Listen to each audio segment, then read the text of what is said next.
नमस्कार दोस्तों, आप सभी के अपने प्लेटफॉर्म पे स्वागत है। आज हम लोग जैन धर्म के बारे में पढ़ने वाले हैं, जो एग्जाम की दृष्टि से काफ़ी ही महत्वपूर्ण है।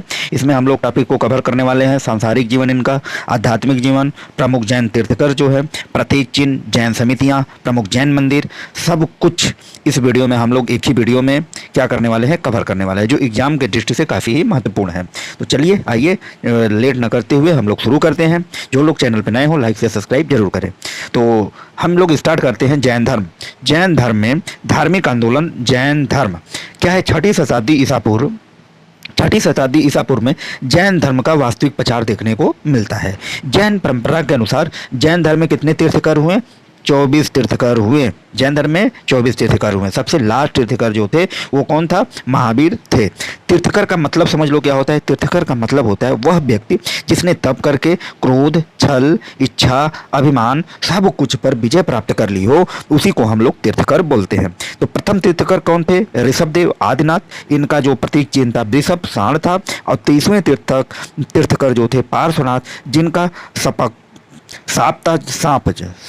इनका क्या प्रतीक चिन्ह था? सांप था। और जो 24वें तीर्थकर या अंतिम तीर्थकर थे वर्धमान महावीर सिंह था। इनका प्रतीक चिन्ह सिंह था। हम लोग आगे दिखाएंगे। देखो यहाँ पे सारे 24 तीर्थकर और उनके साइन दिए हुए हैं। जैसे देखो ऋषभदेव हो गए पहले तीर्थकर, इनका क्या था? बैल था। आदित्यनाथ हो गए, हाथी था इनका। उसके बाद संभवनाथ तीसरे तीर्थकर थे, इनका घोड़ा था। उसके बाद अभिनंदन थे, उनका बंदर था। फिर उसके बाद पांचवा सुमितनाथ थे, उनका क्या था?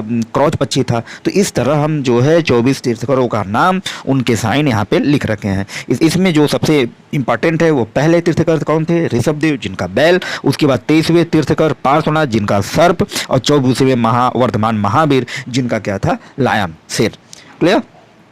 तो चलिए हम महावीर स्वामी का जन्म 540 ईस्वी में बिहार के कुंडली ग्राम में हुआ था। कहाँ पे? बिहार के कुंडली ग्राम में इनका जो है 540 ईसा पूर्व में जन्म हुआ था। इनके पिता का नाम सिद्धार्थ और माता का नाम क्या था? त्रिशला था। इनके बचपन के नाम क्या थे? महावीर वर्धमान था। महावीर 30 वर्ष की जब हुए तो इनके माता की क्या हो गई? मृत्यु हो गई। इसके बाद महावीर जो है 30 वर्ष में अपने बड़े भाई नंदीवर्धन की अनुमति लेकर संन्यास जीवन को स्वीकार किया, अर्थात वो तप करने जंगल की तरफ चल पड़े। उसके बाद इसको हम एक लाइन में समझने की कोशिश करते हैं, इनके पूरे जीवन परिचय को शॉर्ट क्विट में। महावीर स्वामी का जन्म कहाँ हुआ? कुंडली ग्राम में हुआ। महावीर का मूल नाम वर्धमान। महावीर के पिता का नाम सिद्धार्थ। महावीर का माता का नाम त्रिशला। महावीर की पत्नी का नाम यशोदा। महावीर का प्रथम शिष्य जमाली। जैनियों के पहले तीर्थकर कौन थे? ऋषभदेव। महावीर की मृत्यु कहाँ हुई? पावापुरी में। महावीर के अन्य नाम वर्धमान। इनको समंती भी बोला जाता है, वीर भी बोला जाता है, अतिवीर भी बोला जाता है। तो ये जो रहे ये एग्जाम के दृष्टि से काफी महत्वपूर्ण है। इसको हमने क्या किया? समझ लिया। तो आप लोग इसको एक बार देख लीजिएगा, सब कुछ याद हो जाएगा। उसके बाद तीर्थकर और हम इनके नाम और चिन्ह, हमने 23 तीर्थकर यहाँ बता रखे हैं कि जो जो हमारे जैन धर्म के 24 तीर्थकर थे, 24 तीर्थकर और उनके जो साइन, यहाँ देखो हम बगल में साइन भी बना हुआ है, उनका नीचे नाम भी लिखा हुआ है। ठीक है? तो इस तरह इसमें जो सबसे इंपॉर्टेंट है ऋषभदेव, आप लोगों को याद होना चाहिए हमेशा। इनका जो तीर्थकर ऋषभदेव आदिनाथ पहले तीर्थकर थे और इनका जो साइन था वो बैल था। उसके बाद 23वें तीर्थकर पार्श्वनाथ थे, इनका जो साइन था वो सर्प था। और 24वें तीर्थकर वर्धमान महावीर थे, इनका जो साइन था वो लाइन था। ठीक है? चिन्ह। क्लियर? अब हम लोग आगे देखते हैं। यही देखो यहाँ पे भी हमने एक साइन बना रखा है। अब जैन धर्म का वास्तविक प्रचार जो है 6वीं शताब्दी ईसा पूर्व में देखने को मिलता है। जैन धर्म का प्रचार कब हुआ? 6वीं शताब्दी ईसा पूर्व में। जैन परंपरा के अनुसार जैन धर्म में कितने तीर्थकर हुए? 24 तीर्थकर हुए। हम बता चुके हैं जितने भी तीर्थकर थे। सबसे उसमें पहला आप लोग याद रख सकते हैं। उसके बाद 23वां तीर्थकर और 24वां तीर्थकर। 23वां तीर्थकर कौन था? 23वां तीर्थकर पार्श्वनाथ थे, इनका जो है क्या था? सर्प था। और पहले तीर्थकर कौन थे? पहले तीर्थकर ऋषभदेव थे, संस्थापक, और इसका प्रतीक चिन्ह सांड था या बैल था। और जो 24वें तीर्थकर थे महावीर स्वामी, और इनका प्रतीक चिन्ह सर्प था। तो ये 3 पॉइंट एग्जाम के दृष्टि से काफ़ी ही महत्वपूर्ण है। क्लियर? अब हम बात करते हैं, इन्होंने देखो जब तप करने गए ये अपने बड़े भाई नंदीवर्धन से अनुमति लेके संन्यास के जीवन को स्वीकारा, तो उसके बाद इन्होंने पहले वस्त्र धारण किया था, लेकिन 13 माह बाद इन्होंने वस्त्रों का त्याग कर दिया और नग्न अवस्था में रहने लगे। 12 वर्षों की कठिन तपस्या के बाद जम्बिक के समीप अर्थात ऋजुपालिका नदी के तट पर साल वृक्ष के नीचे तपस्या करते हुए संपूर्ण ज्ञान का प्राप्त हुआ। तब से महावीर स्वामी जिन विजेता अहर्त पूज निर्गंत मतलब बंधन रहित कहलाए। जब उनको ज्ञान की प्राप्ति हुई, कहाँ पे ज्ञान की प्राप्ति हुई थी? साल वृक्ष के नीचे, याद रखना, साल वृक्ष के नीचे उनको ज्ञान की प्राप्ति हुई। जब उनको ज्ञान की प्राप्ति हुई तो वो जिन विजेता अहर्त मतलब पूज निर्गंत मतलब बंधन रहित कहलाए, बंधन मुक्त हो गए। उसके बाद जिनके आधार पर महावीर के अनुयायी जैन कहलाए। महावीर के अनुयायी क्या कहलाए? जैन कहलाए। महावीर के द्वारा चलाया गया जो धर्म था वो कौन धर्म था? जैन धर्म था। महावीर ने अपना प्रथम उद्देश्य राजगीर में पाली भाषा में दिया था। महावीर जो थे वो अपना प्रथम उद्देश्य पाली भाषा में दिया था। महावीर के अनुयायियों को निर्गंत कहा गया था। महावीर के प्रथम अनुयायी उनके दामाद जमाली बने। उनकी एक पुत्री थी, मैंने बताया था, तो उनके जो दामाद थे जमाली, वही जैन धर्म के पहले क्या थे? अनुयायी बने। प्रथम जैन भिक्षुणी नरेश दधिवाहन की पुत्री चंपा थी। ठीक है, जो प्रथम जैन भिक्षुड़ी थे नरेश दधिवाहन, उनकी पुत्री का नाम था चंपा था। महावीर ने भिक्षुओं के लिए पंच महाव्रत बना रखे थे। जो भिक्षु थे उनके लिए क्या किया था? पंच महाव्रत बना रखा था कि उसका उपदेश का पालन करना है। लेकिन ये पंच महाव्रत बहुत ही कठिन थे, इसका पालन गृहस्थों के लिए करना संभव नहीं था। इसलिए गृहस्थों के लिए पंच अणुव्रत बनाया इन्होंने। ठीक है, जिसका पालन आप गृहस्थ जीवन में रहते हुए भी इस पालन को आप कर सकते थे। महावीर ने अपना प्रथम उद्देश्य राजगीर में पाली भाषा में दिया।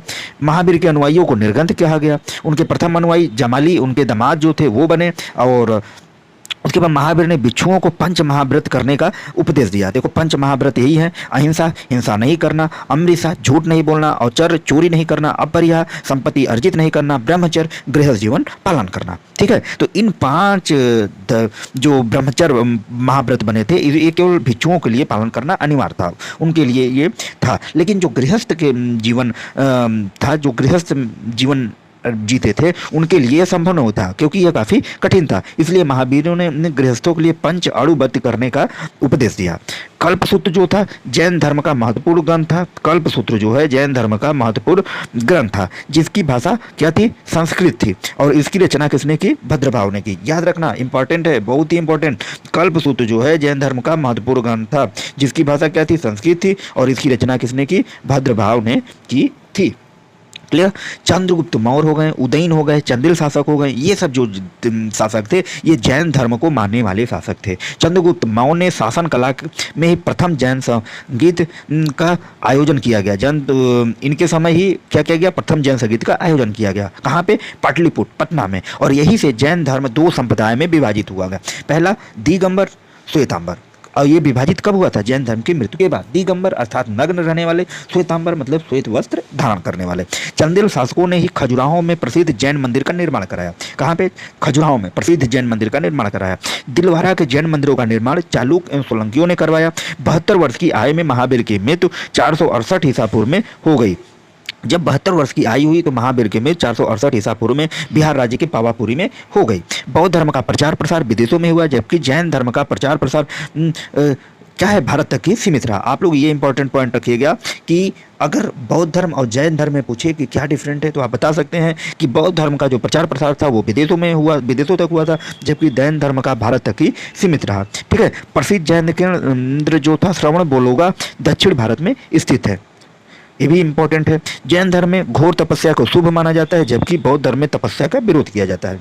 मतलब जैन धर्म में क्या है? तपस्या को, घोर तपस्या करना शुभ माना जाता है, जबकि बौद्ध धर्म में तपस्या का विरोध किया जाता है। जैन धर्म में ग्रंथों को अंग, बौद्ध धर्म में ग्रंथों को त्रिपिटक कहा जाता है। याद रखिएगा, बौद्ध धर्म में, ये भी काफी इंपॉर्टेंट पॉइंट है, जैन धर्म में ग्रंथों के अंग तथा बौद्ध धर्म में ग्रंथों को त्रिपिटक कहा जाता था। अब हम लोग थोड़ा सा यहाँ पे एडिशनल नॉलेज ले लेते हैं कि महावीर जयंती हमारे यहाँ क्यों मनाई जाती है। ठीक है, परीक्षा में पूछेगा तो नहीं, लेकिन हमें पता होना चाहिए। महावीर जयंती का शुभ दिन महावीर के जन्म अवसर पर मनाया जाता है। महावीर जैन को स्थापित करने का एक मिशन था। महावीर जो है जैन को स्थापित करने का एक मिशन था, और इसी मिशन सुख और समृद्धि से भरा जीवन था। ठीक है, महावीर को महावीर जन्म कल्याण के रूप में भी मनाया जाता है। जैन धर्म का सबसे महत्वपूर्ण त्यौहार है महावीर जयंती, जो है जैन धर्म का सबसे महत्वपूर्ण त्यौहार है। यह दिन ग्रेगोरियन कैलेंडर के अनुसार मनाया जाता है, जिसका पालन जैन समुदाय द्वारा किया जाता है। जैन धर्म और संस्कृति की खोज करने वाले महावीर जैन थे। वे अंतिम तीर्थकर भी थे। वे क्या थे? अंतिम तीर्थकर भी थे। उनका जन्म एक ही बहुत ही शुभ समय पर हुआ था, जो कि सुबह 4 बजे हुआ था। वो 4 बजे पैदा हुए थे, याद रखना। यह भी देखा गया है कि महावीर जैन की मां ने उनके जन्म के पहले 16 सपने देखे थे। ठीक है, जब महावीर जैन का जन्म हुआ तो जैन धर्म समुदाय में वातावरण बहुत सकारात्मक और शांतिपूर्वक बना रहा था। तो यही सब कारण थे महावीर जयंती मनाने का। तो ये जैन धर्म का सबसे पवित्र त्यौहार है। आई होप, मुझे उम्मीद है कि आप लोगों को बहुत ही अच्छा लगा होगा। जो लोग चैनल पे नए हैं वो लोग लाइक से कमेंट शेयर और सब्सक्राइब जरूर करें। मिलते हैं फिर हम लोग नेक्स्ट वीडियो में, तब तक के लिए धन्यवाद।